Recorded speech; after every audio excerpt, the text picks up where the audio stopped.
ભાવનગરનો કોળી સમાજ હવે એવું લાગી રહ્યું છે કે ક્યાંક ને ક્યાંક શક્તિસિંહ ગોહિલ અને કોંગ્રેસની સાથે છે અને જીતુ વાઘાણીની સામે ક્યાંક ને ક્યાંક હવે કોળી સમાજ પડ્યો છે। અમે આવું કેમ કહી રહ્યા છે એની વિગતે ચર્ચા કરીશું। નમસ્કાર, હું છું ઉજ્જવલ અને આપ જોઈ રહ્યા છો નિર્ભય ન્યૂઝ। ભાવનગરમાં આપણને બધાને ખબર છે કે જ્યારથી જ નવનીત બાલદિયા ઉપર હુમલો કરવાની ઘટના સામે આવી હતી ત્યારથી જ કોળી સમાજ ક્યાંક ને ક્યાંક જીતુ વાઘાણીની સામે ભારે આક્રોશમાં જોવા મળી રહ્યો છે અને આની અસર આપણે જોયું કે આ સ્થાનિક સ્વરાજ્યની ચૂંટણીમાં પણ પડી, કારણ કે કોળી સમાજના આગેવાન અને જેઓ કોંગ્રેસમાંથી ચૂંટણી લડ્યા હતા, જીતુ વાઘાણીના ગઢમાં ચૂંટણી લડ્યા હતા, છતાં તેઓ જીતી ગયા અને એ છે કિશન મેર। અને ત્યારથી જ એવી ચર્ચાઓ થઈ રહી છે કે હવે આગામી સમયમાં કોળી સમાજ જીતુ વાઘાણીની સામે ભારે પડી શકે છે। આ તમામ ચર્ચાઓની વચ્ચે શક્તિસિંહ ગોહિલની આગેવાનીમાં ભાવનગરમાં એક મીટિંગ બોલાવવામાં આવી અને આ મીટિંગમાં મોટી સંખ્યામાં ક્યાંક ને ક્યાંક જોવા મળ્યા કોળી સમાજના આગેવાનો અને એની સાથે સાથે હવે એવી પણ ધારણાઓ થઈ રહી છે કે કોળી સમાજનું સમર્થન એ ભાજપ સાથે હતું, એ સમર્થન હવે એવું કહી શકાય કે કોંગ્રેસની સાથે જોવા મળી રહ્યું છે। વધુમાં તમામ ચર્ચાઓની વચ્ચે કોળી સમાજના આગેવાનો શું કહી રહ્યા છે, કોંગ્રેસના પ્રમુખ લાલભા ગોહિલ કે જેમની સ્થાનિક સ્વરાજ્યની ચૂંટણી સમયે અટકાયત કરવામાં આવી હતી તેમના દ્વારા શું કહેવામાં આવ્યું, આ તમામ બાબતો ઉપર નજર કરી લઈએ। બહુ મજબૂતાઈથી આપણે ટકવું પડશે, ક્યાંય હિંમત હારવાની જરૂર નથી, થોડીક ધીરજ રાખી અને આગામી જે ચૂંટણી આવવાની છે એ વિશ્વાસ સાથે કહું છું કે કોંગ્રેસ તરફનું પરિવર્તન અંદર ખાને ખૂબ વધારે છે। એક સમયની રાહ જોવાની છે, ઓચિંતાનું એવડું મોટું વાવાઝોડું જોવા મળશે આગામી વર્ષોમાં કે આપણે ખૂબ આનંદિત થશું। હજી પણ આપણે જાગૃતિથી ગામડા સુધી, કારણ કે પંચાયતી રાજ એ ખૂબ પાયાનો મજબૂત પાયો હોય છે। પંચાયતી રાજમાં 218 તાલુકા પંચાયત હોય કે આપણા 55 ઉમેદવાર હોય કે 40 જિલ્લા પંચાયત, આટલા બધા લડતા હોય 200-300 જણા, એ ગામડે ખૂબ મહેનત કરી, એવા જ કાર્યકર્તાએ મહેનત કરી, પણ આગામી દિવસોમાં નાના મોટા ભેદભાવ ભૂલી અને ગામડે સુધી કોંગ્રેસ ચૂંટણી લડવા માટે નથી, સત્તા માટે નથી, લોકોની લાગણી સાથે લોકોની પડખે ઊભા રહેવા માટે આ દેશ આપણો ઘરની અંદર જઈએ અને જેટલો આનંદ મળે એટલો જ આપણને જે દેશની અંદર રહીએ સુરક્ષા સન્માન મળવું જોઈએ। આગામી દિવસોમાં 2027 આપણી વિધાનસભા આવવાની છે। ભાવનગરની અંદર આદરણીય શક્તિસિંહજીના માર્ગદર્શન નીચે, એની આગેવાની નીચે આપણે ખૂબ મજબૂતાઈથી આગામી ચૂંટણી લડવાની છે। ક્યાંય પણ નાત જાતના ભેદભાવ વગર કોંગ્રેસની વિચારધારા સતત આપણે 2 વર્ષ સુધી ગામડે પહોંચાડવાની છે, શહેરમાં પહોંચાડવાની છે। ખૂબ ખૂબ હૃદયપૂર્વક જે પણ મહાનગરપાલિકામાં, જિલ્લા પંચાયતમાં, તાલુકા પંચાયતમાં ઉમેદવારો વિજેતા થયા એને પણ ખૂબ અભિનંદન, અને જે પણ મજબૂતાઈથી લડ્યા એને એથી વિશેષ ખૂબ ખૂબ અભિનંદન। જય ભારત, જય કોંગ્રેસ। આવા પંચાયતી રાજની આપણે ચૂંટણી લડ્યા અને આ જીત કોઈ વ્યક્તિની નથી, આ જીત કોંગ્રેસના એક મક્કમ કટિબદ્ધ કાર્યકરની આ જીત છે અને જે પણ ચૂંટણી હાર્યા એ પણ કોંગ્રેસની વિચારધારા ખૂબ મજબૂતાઈથી ગામડે ગામડે પહોંચાડી અને આગામી મોટી જીતનો પાયો નાખનાર બધા જ સન્માનિત ઉમેદવારો। એમ જ આપણે જોયું શહેરમાં આપણો વોટિંગ રેશિયો ખૂબ વધ્યો છે। લાલભાઈ સતત આપણે જોતા હતા મીડિયાથી માંડી, અને ખાસ તો અભિનંદન આપું છું કે ટોટલ ઉમેદવાર અને જે મિત્રો ચૂંટાયા છે તેમને આ સભા ખૂબ ખૂબ અભિનંદન આપે છે। અને આજે જ્યારે આપણું પરિણામ જોઈએ છે ત્યારે આપણે ધાર્યા કરતાં પરિણામ આપણે ધાર્યું તો એવું મેળવી શક્યા નથી અને આવતા દિવસોમાં આપણે વધુમાં વધુ કામગીરી કરવાની છે। વાતાવરણ આખા દેશનું એટલું બધું ખરાબ કરી દીધું છે કે આપણને બહુ સ્પષ્ટ રીતે દેખાય છે કે સરમુખ હત્યારશાહી આવી રહી છે। હમણાં તો આર્થિક કટોકટી, એમાં પણ ઇમરજન્સી આવે એવી શક્યતા ઊભી થઈ છે। આ બધી પરિસ્થિતિમાં મારે તો 2 જ મુદ્દા કહેવા છે કે જે લોકોને આપણે કહી શકીએ અથવા પૂરો ખ્યાલ નથી. જે રીતે નરેન્દ્ર મોદી ખોટું કરી રહ્યા છે એનો સંસદનો જે એક દાખલો જે છે કે મહિલાઓને આરક્ષણ આપવાની વાત કરી અને ઠરાવ લઈ આવ્યા સંસદમાં, જે 2 વર્ષ પહેલાં ખરેખર ઠરાવ થઈ ગયો છે, જેમાં કોંગ્રેસે સમર્થન આપ્યું છે, પણ બિહારની ચૂંટણી હતી એટલે લોકોમાં ભ્રમ ફેલાવવા માટે આ ઠરાવ લઈ આવ્યા હતા. અને આપણે જોયું કે લોકોને ખ્યાલ જ નથી આવતો કે આમાં શું કરી રહ્યા છે. આ તો આપણે સારી રીતે એમાં લડ્યા અને એમાં સફળ થયા છીએ એ વાતમાં. બીજું કે જે વાતાવરણ ખરાબ થયું છે એ હવે નફરતનું વાતાવરણ એટલું બધું વધી ગયું છે એ આપણને બધે જ ખ્યાલ આવે છે. ત્યારે મને એમ લાગે છે કે કર્ણાટકની ચૂંટણીનું જે પરિણામ આવ્યું અને જે મુખ્યમંત્રી બન્યા અને એમણે જે વાત કરી ત્યારે આપણને એમ થયું કે નહીં, લોકો સારા વિચારવાળા પણ પડ્યા છે. અને એ જ વસ્તુ દરેક જગ્યાએ છે લોકોના મનમાં, વિસ્તાર વાઇઝ, ગામે ગામ કોઈક ને કોઈક આ માણસો આ રીતે વિચારે છે કે બિન સાંપ્રદાયિકતા. એને એક સરસ વાત કરી કે હું બિન સાંપ્રદાયિકતામાં માનું છું અને સામાજિક ન્યાયમાં માનું છું અને હું એ કામ આજથી શરૂ કરું છું. એટલું સરસ એને તમે સાંભળ્યા છે, આખા દેશે સાંભળ્યા છે. આ વાતાવરણ ફરી ઊભું થાય તો જ કોંગ્રેસનો બહુ સારું પરિણામ આપણને મળી શકે. કોંગ્રેસ જે માને છે એ જ વાત એમણે કરી અને રાહુલ ગાંધી જે રીતે વાત કરી રહ્યા છે એની પણ મોટી અસર ઊભી થઈ રહી છે. તો આપણે એવું ઈચ્છીએ કે આખું વાતાવરણ સુધરે અને એના માટે સૌ પ્રયત્ન કરીએ અને જે સરમુખ હત્યારશાહીના વિચારો જે કરે છે એનો વધુ બધાને ખ્યાલ આવે એટલું જ આપણે આજે ઈચ્છીએ. આભાર. અદાણી અંબાણીની પ્રાઇવેટ લિમિટેડ કંપની છે, ઈસ્ટ ઇન્ડિયા કંપની છે. આ સરકાર બરકાર કાંઈ છે નહીં. દાદાગીરી, માફિયાગીરી, ગુંડાગીરી, તોફાન, દંગલ, મોંઘવારી, બેકારી, બેરોજગારી, ભ્રષ્ટાચારી માજા મૂકી છે. આપણે જોઈ રહ્યા છીએ પશ્ચિમ બંગાળની પરિસ્થિતિ.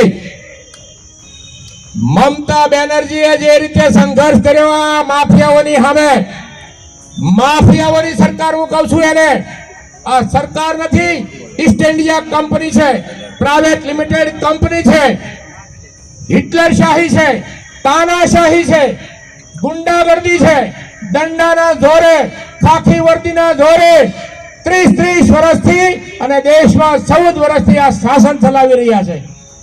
આ સરકાર નથી, પ્રાઇવેટ લિમિટેડ કંપની છે. જે રીતે Kim Jong, ઈદી Amin, Saddam Hussain આવા લોકોએ જે સરકારો ચલાવી છે એ સરકાર નથી, એ તો માફિયાગીરી છે.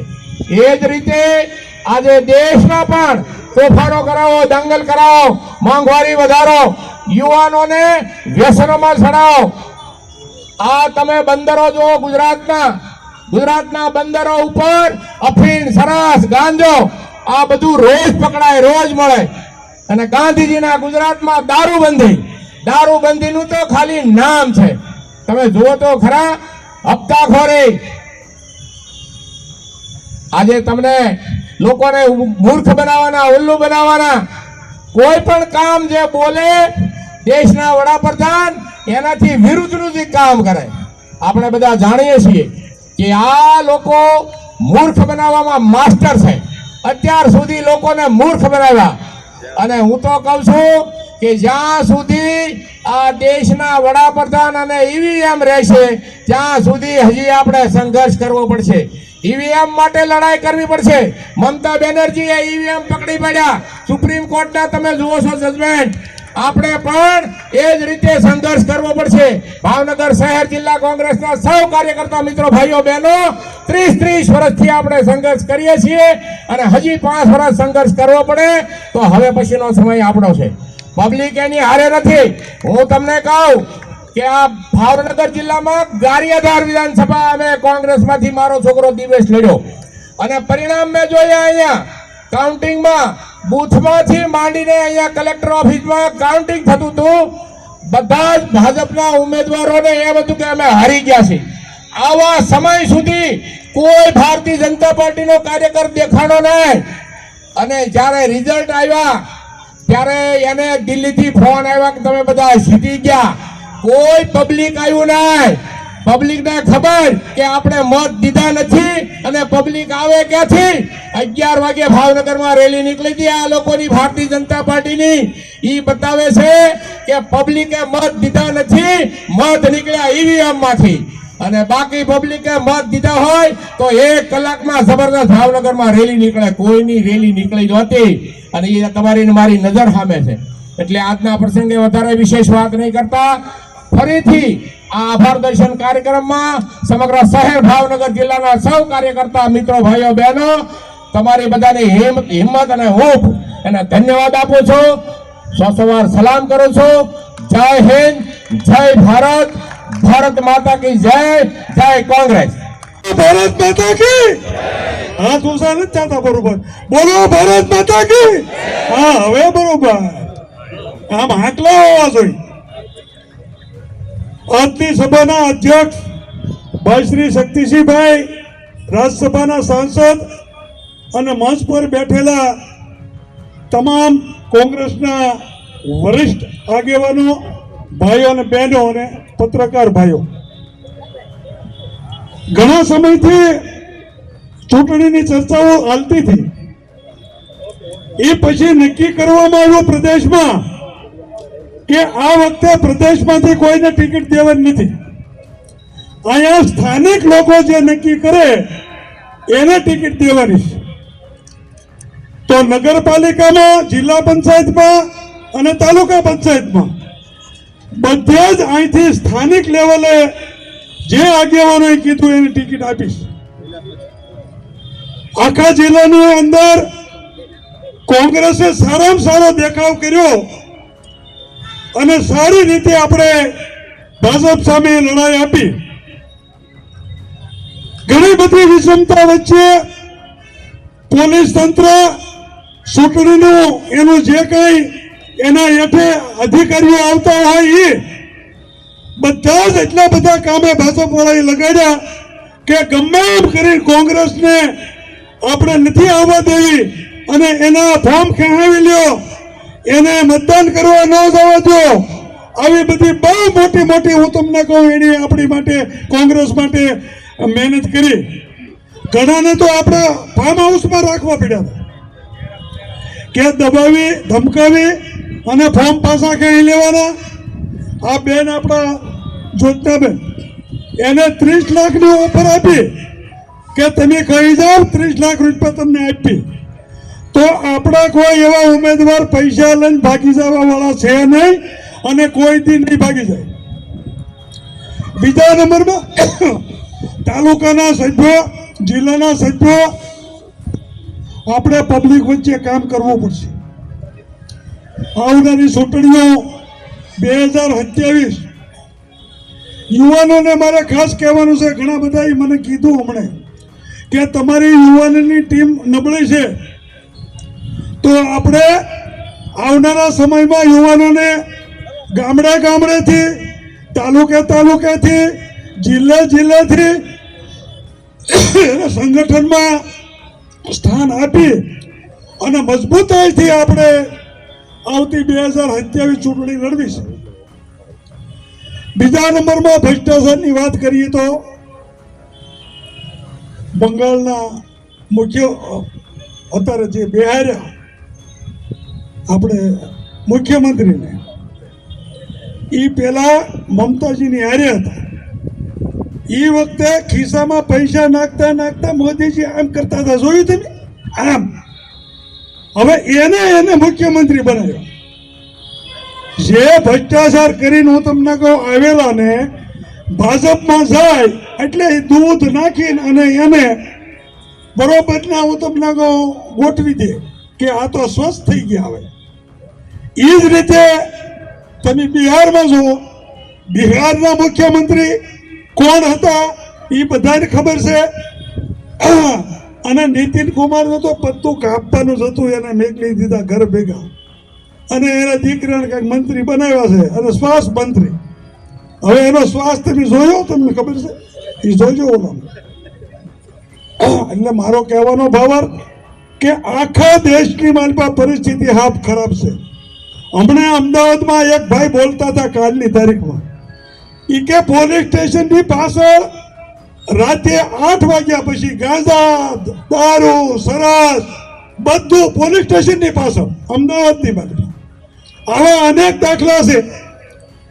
ઘણા સમયથી શંકરજી સાહેબ દારૂ નહીં વેચવા દઈને, દારૂ લાવવા નહીં દઈ, હવે દારૂ નહીં લાવવા દઈને, લાવવા નહીં દઈ તો એના હપ્તા કેવડા મોટા હપ્તા, એક જિલ્લાના કરોડો રૂપિયા હપ્તા હશે. હું તમને એમ કહેવા માંગુ. ગાયોની વાત કરવા વાળા વડાપ્રધાન શ્રી ગાય લાવીને ઓલી વાસળી એવડી અને એને પૂજા કરે ને પંપાળે. એલા ભાઈ, અહીંયા પ્લાસ્ટિક ખાઈને મરી ગયું ગાયો, તમે ઈ પણ વિચાર નથી કરતા અને તમે આવા નાટક કરો. હમણે આ કાંઈક ડીઝલ પેટ્રોલનું ઓલું થયું ને, એમાં કોઈક મોટરસાયકલ લઈને નીકળ્યો ને કોઈક રિક્ષામાં નીકળ્યો ને, એના આવા ભવાયા જેવા નાટક રહેવા દો ને, અમને બધી ખબર પડે. હું તમને એટલે આવા નાટકો હું તમને કહું કરે તો મારી એટલી જ વિનંતી છે કે આવનારી ચૂંટણી હજી તો ઘણી વાર છે, પણ આપણે અત્યારથી જ હું તમને કહું સંગઠનની માલપા બરોબર ધ્યાન દઈ અને આપણે મહેનત કરીએ તો આવનારી 2027ની ચૂંટણી આપણે ગુજરાતમાં જીતીએ એવો મારો સૌને મંતવ્ય છે. એટલું બોલી વિરમું. જય હિન્દ, જય ભારત. ખાસ કરીને આપણો આભાર દર્શન કાર્યક્રમ એ માટે રાખવામાં આવ્યો છે કે આપણે જે તાકાતથી ચૂંટણી લડ્યા છીએ, સામ દામ દંડ ભેદ તમામે તમામ પ્રયોગો છતાં આપણે મજબૂતીથી ચૂંટણી લડ્યા છીએ. આ એનો આભાર દર્શન કાર્યક્રમ છે. તમે જુઓ તો આ સત્તા પક્ષ એટલું બધું સત્તાના નશામાં છે, કોંગ્રેસ પક્ષના ઉમેદવારનો જ અપહરણનો કેસ મારા ઉપર નાખી દીધો. પણ આપ સૌ કોંગ્રેસના આગેવાનો, કોંગ્રેસના કાર્યકરોનું જે દબાણ હતું એ દબાણમાં વશ થઈ અને સરકારે પણ ઝૂકવું પડ્યું અને તાત્કાલિક મને પણ મુક્ત કરવો પડ્યો. તો એ કોની તાકાત છે? એ આપ સૌની તાકાત છે. અહીંયા બેઠેલા સૌ સિંહ જેવા કોંગ્રેસના કાર્યકરોની તાકાત છે. આપણે જે અત્યારે આ માહોલની અંદર આપણે જે મજબૂતીથી લડવાનું છે એ લડવા માટેની વાત હું એમ કરું છું. ભાવનગર શહેર કોંગ્રેસમાં આપણે 8 કોર્પોરેટર ચૂંટાણા છે, પણ જે વોર્ડની અંદર કોર્પોરેટર ચૂંટાણા નથી એ વોર્ડના કાર્યકરો, એ વોર્ડના મતદારો એને પણ આપણે ભૂલવાના નથી. આ 8 કોર્પોરેટરો છે ને એ 44 જેટલું કામગીરી કરશે એવું પ્રમુખ તરીકે આપણે બાંહેધરી આપું છું. એટલે કોઈ વોર્ડમાં કોર્પોરેટર ચૂંટાણા ન હોય તો એ નિરાશ ન થાય. કોંગ્રેસ પક્ષ એમની સાથે જ છે અને તમામે તમામ જે લોકોએ કોંગ્રેસ તરફી મતદાન કર્યું છે એની પડખે ઉભો રહેવાની આપણા સૌ કાર્યકરોની જવાબદારી છે. આપણે નિરાશ થઈ અને ઘરે નથી બેસવાનું. આ આપણે અત્યારે 8 સીટ આવી ને, આપણી જવાબદારી બેવડી થઈ ગઈ છે. વિરોધ પક્ષ તરીકે આપણે બેવડી કામગીરીથી કામ કરવાનું છે. આપણા જે પણ અત્યારે ઉમેદવારો ચૂંટાણા છે એ સૌએ અત્યારે એકબીજાને ખભે ખભા મિલાવી અને આ લડત લડવાની છે. અને બીજી અત્યારે વિશેષ કઈ બીજી વાત નથી કરવી, કારણ કે આપણે સાહેબને સાંભળવાના છે. ઘણું બધી વાત કરવાનો સમય છે, ઘણી બધી વાત કરવાની છે, પણ જે નિષ્ઠાવાન કોંગ્રેસ પક્ષ માટે જે પણ આગેવાનો કાર્યકરો ચૂંટણી લડ્યા છે, ખાસ કરીને તો પ્રમુખ તરીકે હું એનો આભાર માનું છું. ખબર હતી અહીંયા જીતવાનું નથી, હારી જવાનું છે, છતાં પાર્ટીના મેન્ડેટનું માન્ય રાખી અને ચૂંટણી લડ્યા છે એવા આગેવાનો પણ અહીંયા આપણે વચ્ચે બેઠા છે. ભાઈ વિપુલભાઈ હોય, એવા ભાઈ દિલીપભાઈ હોય, એવા ઘણા બધા આગેવાનો જે મજબૂતીથી ચૂંટણી લડ્યા છે. ભાઈ અમારે હર્ષદીપભાઈ હોય, એના ઉપર પણ કેસ થયો હતો અપહરણનો. એટલે આ બધી તાકાતથી આપણે ડરવાનું નથી. આપણા નેતાનો નારો છે ડરો મત, અને એ નારા સાથે જ આપણે આગળ વધવાનું છે. આગળ વધવાનું છે ને? 2027 માં પાડી દેવાના છે ને? બધા ખંભે ખંભો મિલવાની મહેનત કરશું ને? જય હિન્દ, જય કોંગ્રેસ. ભાવનગરનું રાજકારણ જો સમજવા જઈએ તો ભાવનગરનું રાજકારણ એ ક્યાંક ને ક્યાંક કોળી સમાજ ઉપર ડિપેન્ડ કરે છે. એટલા માટે કારણ કે ખાસ કરી અને જે ભાજપના મોટા નેતા છે જીતુ વાઘાણી જે વિસ્તારમાંથી આવે છે એ વિસ્તારમાં કોળી સમાજનું પ્રભુત્વ વધારે છે. અને એની સાથે સાથે એ જોવા પણ મળ્યું કે જ્યારે ભાવનગરમાંથી ઘટના સામે આવી હતી નવનીત બાલદિયા ઉપર હુમલાની, અને હવે આની અસર આગામી સમયમાં 2027ની વિધાનસભાની ચૂંટણીમાં પણ જોવા મળી શકે છે. અને એના પહેલા સ્થાનિક સ્વરાજ્યની ચૂંટણીમાં જોવા પણ મળી કે જ્યાં આ જે આખી ઘટના સામે આવી હતી ને એ સમયના જે આગેવાનો હતા, એ પછી કિશન મેર હોય, અશોક મકવાણા હોય, નવનીત બાલદિયા પોતે કેમ ના હોય, આ તમામ લોકો કોંગ્રેસની સાથે જોડાઈ ગયા છે. અને કિશન મેર તો આ વખતે એમને ટિકિટ પણ આપી કોંગ્રેસે, ચૂંટણી લડ્યા પણ ખરા અને ચૂંટણી જીત્યા પણ ખરા. હવે જોવાનું રહેશે કે આગામી સમયમાં આ સમીકરણો શું રહે છે.